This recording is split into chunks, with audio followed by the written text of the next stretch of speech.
Saludos República Dominicana, soy José Elizabeth Almázar, esto es Paneo Semanal, dando las gracias como siempre a Dios en primer lugar por permitirnos estar aquí con ustedes y a ustedes que nos conceden el altísimo y siempre grato honor de escucharnos por esta Sol 106.5 FM, de vernos en nuestro canal de YouTube Paneo Semanal y en el canal de Sol 106.5, así como también de seguirnos en nuestras redes sociales, Instagram, Facebook y Twitter, Paneo Semanal, en esta lluviosa mañana del sábado.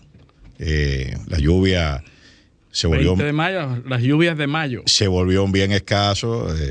¿Quién diría que estaríamos rogando porque lloviera?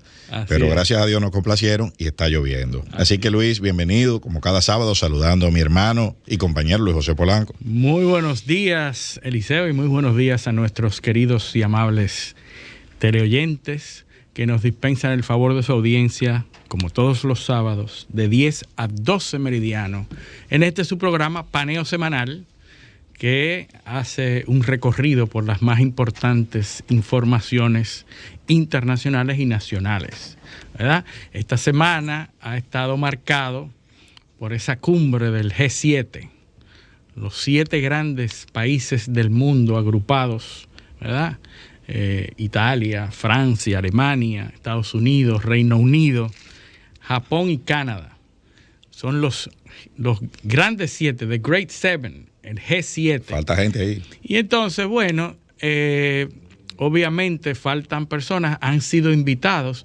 Los 2 miembros de la Unión Europea forman parte, de hecho, de ese G7, siempre van, von der Leyen y Michael, que es el presidente de la comisión. Hay uno, presidente de la comisión y presidente de la Unión. Hay unas autoridades compartidas entre esas 2 figuras principales en Europa, pero han invitado a otros países y adivina quién invitaron, a Zelensky. Bueno, ¿verdad? Que no es ni del G50 ni del nada, o sea, no, de ningún G, pero está de moda. Bueno, es G porque, por ejemplo, Ucrania, como hemos dicho muchísimas veces aquí, si lo vamos a medir por tamaño, mide 600,000 kilómetros cuadrados, es más grande que Francia. Extensión de terreno, sí. Ahí puede ser, ¿verdad? Y porque además reviste una importancia para los fines de esas grandes potencias, Estados Unidos, marketing, y Europa, en alguna medida,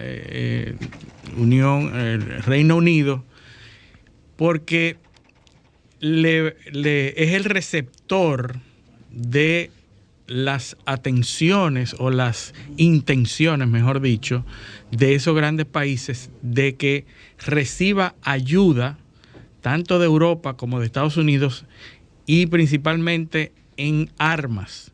En la cumbre del G7 se estuvo analizando la iniciativa norteamericana de enviar aviones F-15, F-16 a Ucrania, que hasta el momento habían sido negados como parte de la ayuda armamentista.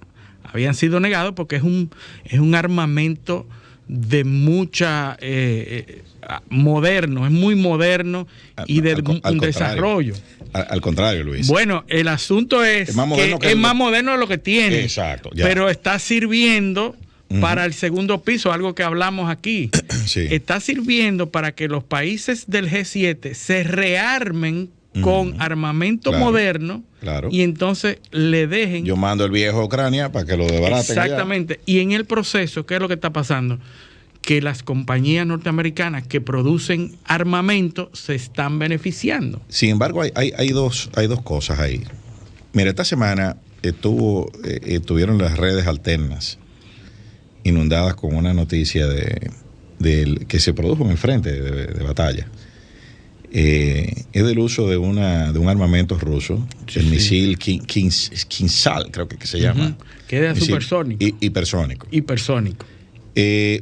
Al parecer, porque ya ni siquiera, ya los Estados Unidos no lo niegan, el incidente. El misil alcanzó una batería antiaérea Patriot y la destruyó. No interceptable. Exacto. No hay armamentos que intercepten esos misiles. No, y que se pensaba que los misiles Patriot eran capaces de interceptar cualquier cosa, cualquier armamento ruso. Pues se demostró está claro que no. Una batería Patriot cuesta $500 millones. Imagínate. O sea, entre 500 y 1.000 millones de dólares.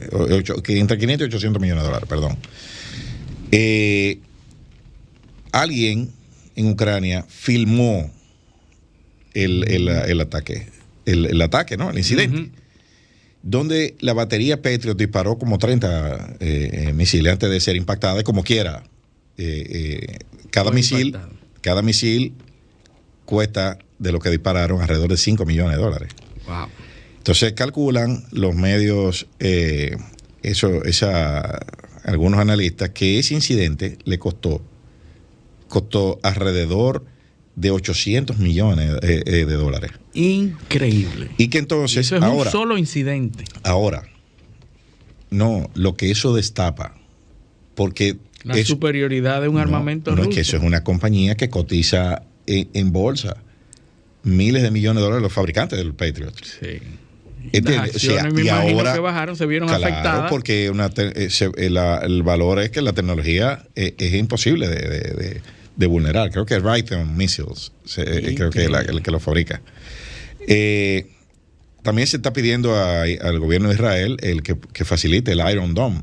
Sí, que es una tecnología que ha demostrado ser efectiva. Pero no sabemos contra los misiles hipersónicos. Y eso por un lado. Ahora, por otro lado, y reconectando con el G7 que mencionaste, se reunió la Liga Árabe. Sí.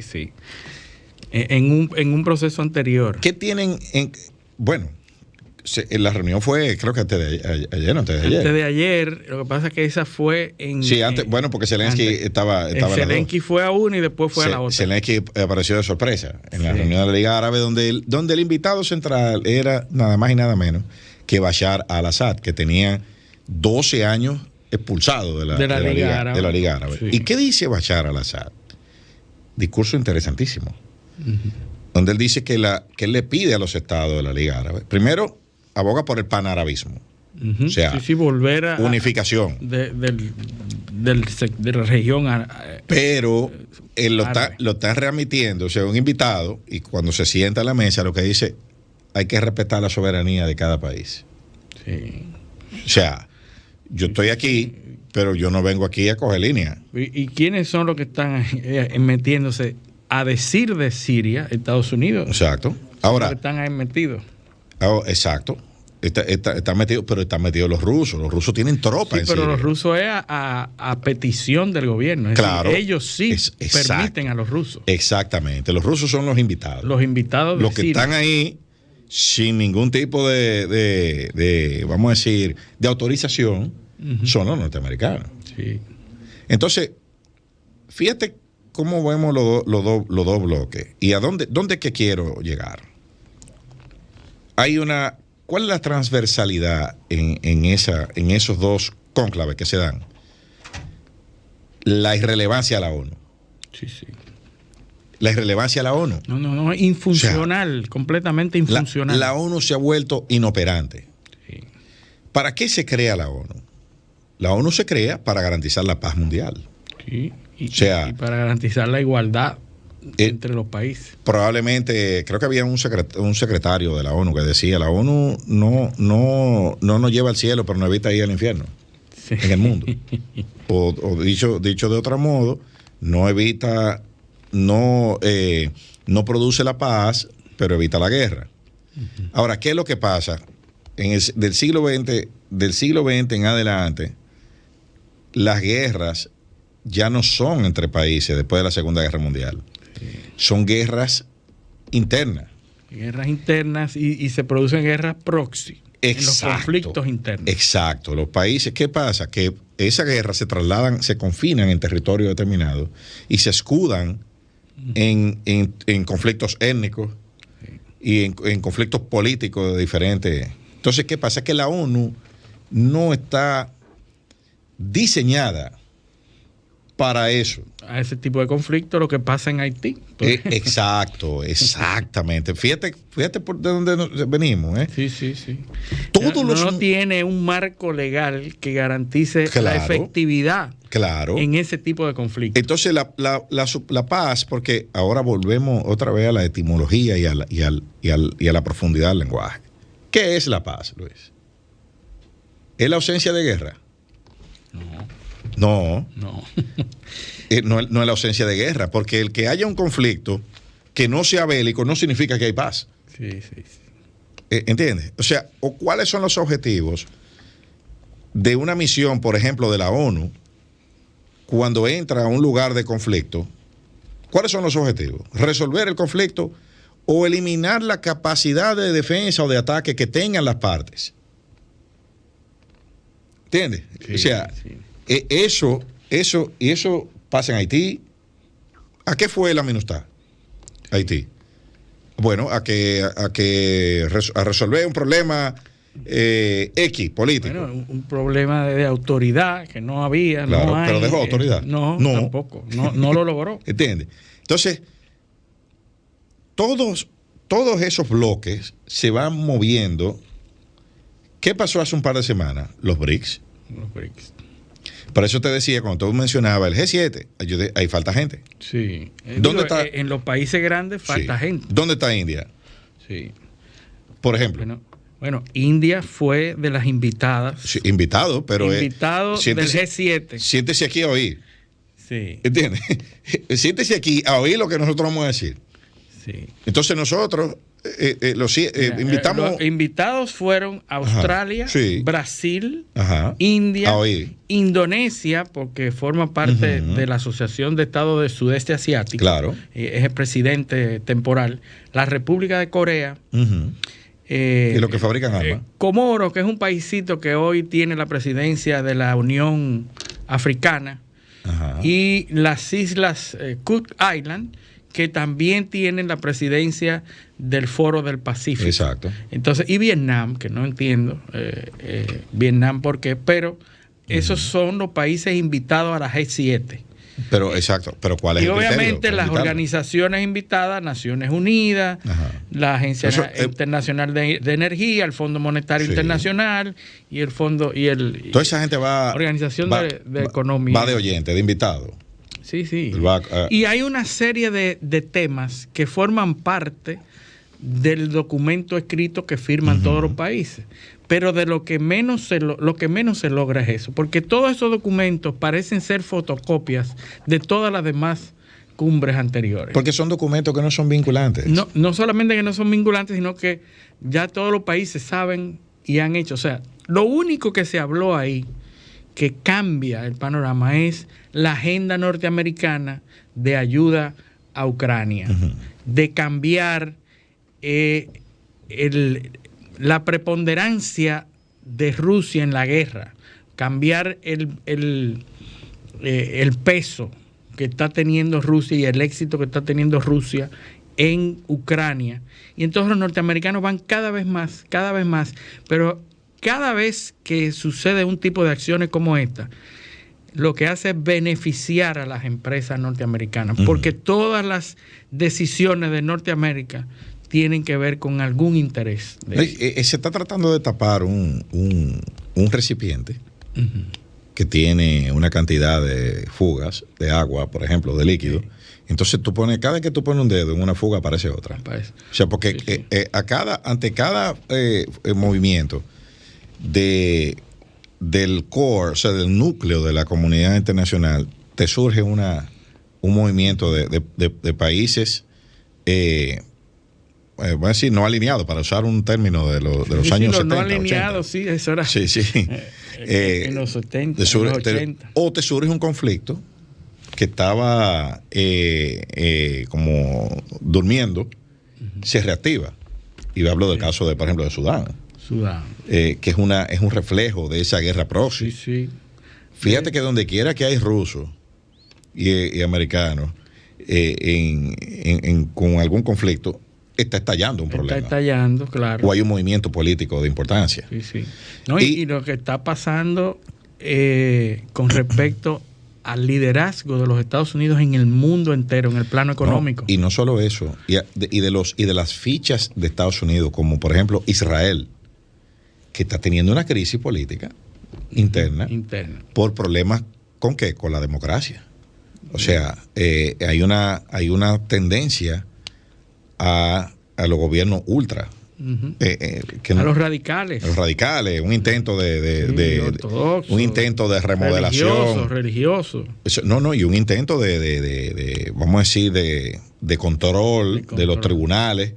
Ha desencadenado todo un tema político ahí. Y esa es la democracia más estable de esa región.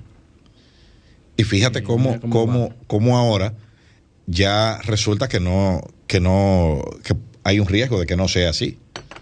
Sí. De que no sea tan estable como se pensaba. Así es. Entonces ¿qué pasa? ¿Pero por qué es eso? Bueno, porque el ancla de Israel es Estados Unidos. Sí. Y la democracia norteamericana tiene problemas tiene crisis grandísima. O sea, hay problema de gobernabilidad en Estados Unidos. No solamente eso, el problema de Norteamérica ahora mismo es que no han podido elevar el tope de la deuda y eso trae consecuencias gravísimas para los Estados Unidos. No han podido ponerse de acuerdo para elevar un poco más el tope de la deuda en este momento de tantos gastos militares y de tantos egresos que está haciendo el norteamericano en el exterior y no le dejan subir porque hay un techo y más allá no se puede endeudar el país. Mira cómo eso se conecta con lo que acabamos de decir hace unos minutos de la destrucción de la batería del Patriot. Correcto. ¿Qué dicen los americanos? Dice, pero ven acá, pero aquí en un día se gastaron $1,000 millones. Así mismo es. ¿Y por qué yo voy a estar financiando ese conflicto? Pero entonces si tú pones eso con la noticia, porque los medios están jugando un papel ahora. Sí. Si tú pones eso con una noticia que sale a principio de semana, que sacan unos veteranos de un hotel para albergar unos inmigrantes, ese discurso ultra. El discurso ultraderechista. Exacto, está diciendo, miren cómo están los veteranos. Sí. El grupo más preciado de la derecha, que son los veteranos militares. Claro. Entonces son desplazados para un grupo inmigrante, que también hay una crisis que la hablamos la semana pasada. Claro. La crisis de inmigración. Pero en el G7, la agenda que trae Norteamérica es de endurecimiento de las sanciones a Rusia, ¿verdad? Endurecer las sanciones a Rusia. Pero ¿cuáles son esas sanciones? Incautar dinero de las empresas rusas fuera de Rusia. Son sanciones económicas que buscan ocupar los fondos de Rusia en una pretensión que tienen los norteamericanos de utilizar esos fondos, que son miles de millones de dólares, para la reconstrucción de Ucrania. Es decir, lo incautamos sin ningún marco legal. Claro. Lo incautamos esos fondos que ya están fuera de Rusia y lo utilizamos inmediatamente para la viabilidad de Ucrania en la guerra. Pero ¿por qué se vuelan? Tú te fijas, ¿por qué hablamos? El problema de la ONU, la inoperancia. Sí. ¿Qué pasa? Rusia es de los 5 miembros permanentes del Consejo de Seguridad. Sí. Entonces tú tienes que buscarte un mecanismo. El G7. El G7, tú te inventas una cuestión. Una forma de bypassear a la ONU. Entonces, ahora, ¿cuál es la realidad? Bueno, no puedo ir a la ONU y los rusos están vendiendo más petróleo que nunca. Han llegado a topes históricos. Claro. Porque ninguna de las sanciones, ningún país se hace harakiri, ninguna de las sanciones implica dejar de vender petróleo, claro, o dejar de comprar petróleo, en este caso a eso Rusia. Es como entonces que Rusia está vendiendo más petróleo que nunca. Aquí, eso como que aquí en los cacicazgos o en Capcana se decida prohibir la venta de pica pica. Es un producto que no se consume allá. Entonces, que no lo compren los otros que no pueden. ¿Tú entiendes? O sea, Estados Unidos no quiere que compren petróleo, pero Estados Unidos tiene. Sí. Yo tengo de dónde sacar. Porque pero nadie acepta que Rusia deje de vender petróleo. La misma Europa son los principales compradores. No, pues ya Estados Unidos hizo la paz con Venezuela. Sí. Que para traer el que le falta. Para traer. Ya, entonces ahora hay que prohibir que los rusos vendan. Tú ves, o sea... Pero otra cosa que está pasando, Eliseo, que es noticia en esta semana que acaba de pasar, es que Irán prohibió el uso del dólar en todas sus transacciones bajo pena de cárcel. Es decir, a quien vean transaccionando en dólar en Irán. Pero hay otros países también que están tornándose a la otra dirección del dólar. Es decir, están yéndose del dólar. Lo que estamos viendo es lo que predijimos, lo que dijimos anteriormente de la desdolarización de la economía mundial. Ahora, a favor del yuan chino, de otras monedas. O de otras monedas. Ahora, fíjate, ¿quiénes son los que le están comprando el petróleo a los rusos? China, Sí. India, son los principales. Son países que no necesitan el dólar para comprar. Exacto. Entonces, si entre ellos que están cerca, que pueden suplirse, pueden pagarse con sus monedas, entonces ¿para qué necesitan dólares? Así es. Entonces, ahí a veces el querer sancionar, ¿qué es lo que ha movido qué es lo que mueve la expansión? Es el comercio de la historia antigua. Entonces, si tú me cierras la posibilidad de yo comprar, yo tengo que ir a comprar a otro lado. Y si para comprarte a ti, yo necesito tu moneda, bueno, para yo comprar en otro lado no la necesito. O sea, puede ser que a la larga eso a quien perjudique sea lo mismo Estados Unidos, la política de querer estrangular a Rusia. Por el mismo, que lo beneficia en un principio termine perjudicándolo en una segunda, al mediano plazo. Eso es así. Eso es definitivamente así. Y otra cosa, ¿dónde se celebró la cumbre del G7? En Japón, ¿verdad? Uh-huh. En una ciudad que todos conocen, claro, por un hecho histórico, en Hiroshima, o Hiroshima, como dicen los japoneses. Uh-huh. Hiroshima fue la sede de esta cumbre del G7, en donde... ¿Pidieron perdón otra vez los americanos? No pidieron perdón, nunca han pedido perdón. Pero honran a las víctimas. Fueron a hacer, bueno, el aniversario es el 6 de agosto, pero fueron como parte de las actividades de la cumbre del G7, los norteamericanos, el presidente Biden fue a honorar a las víctimas de el bombardeo de Hiroshima, que fue el líder del país que lo bombardeó, sí, que bombardeó, ¿verdad? Entonces, estaba pequeño Biden cuando eso. 1945, 6 de agosto, Hiroshima fue bombardeada. El primer uso militar de un artefacto nuclear. La primera vez que se usó para fines militares. Y después lo confirmaron en Nagasaki. Entonces, en Nagasaki, que estaba planificado para hacer varios días después, el 11 y el 12, pero se adelantó. Y entonces se hizo el 9. Y se amenazó con hacerlo en Tokio después. Y después en Tokio, porque se hicieron los estudios para hacerlo en Tokio y se analizaron las posibles víctimas. Sí. Entonces, es interesante cómo Norteamérica, bueno, perdieron la vida más de 100,000 personas. Sí.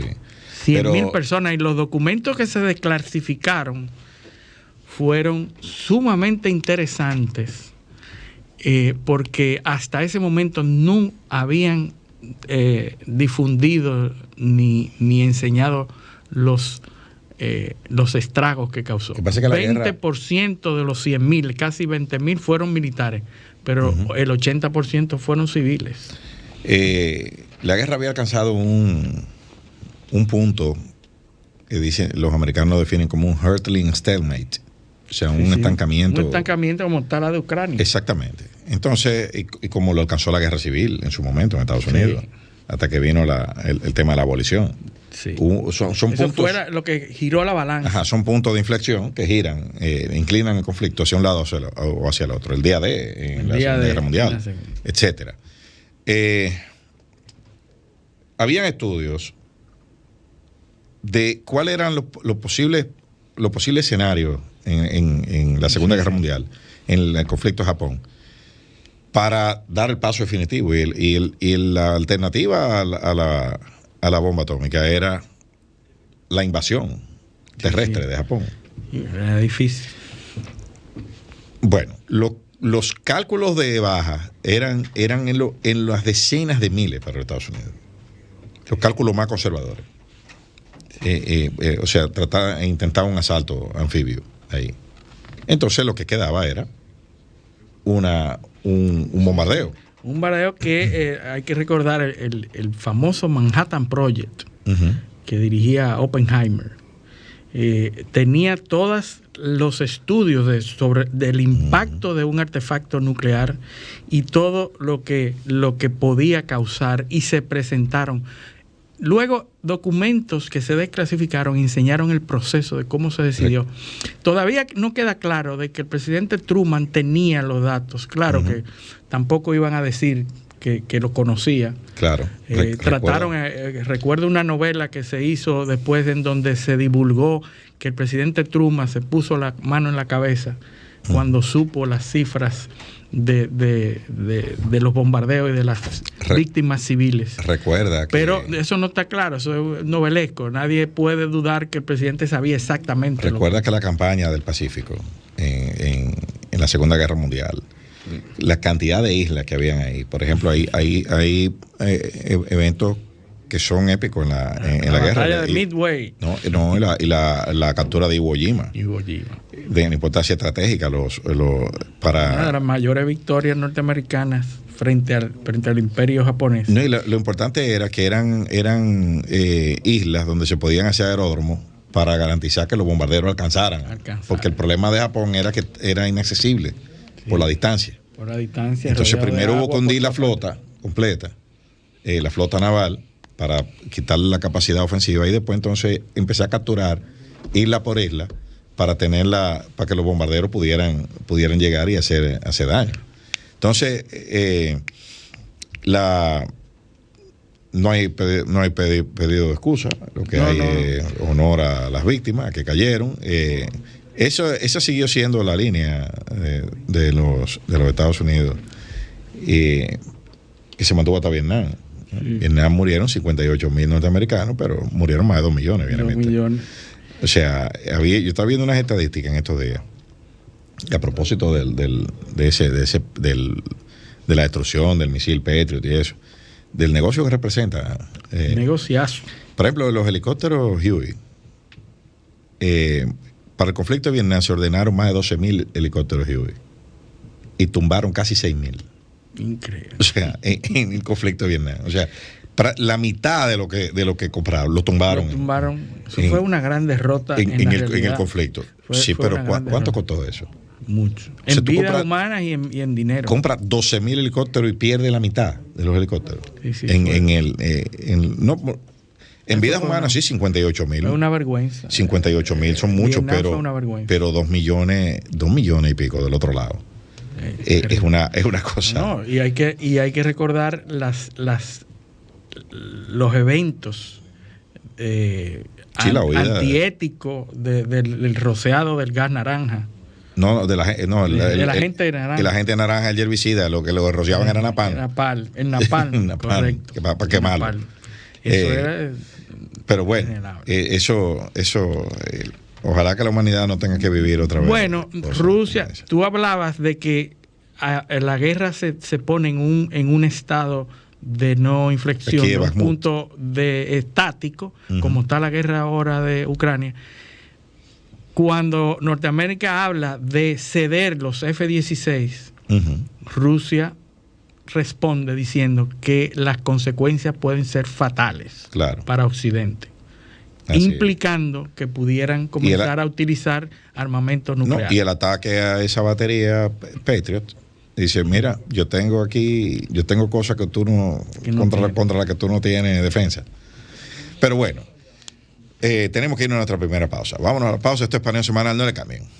Paneo.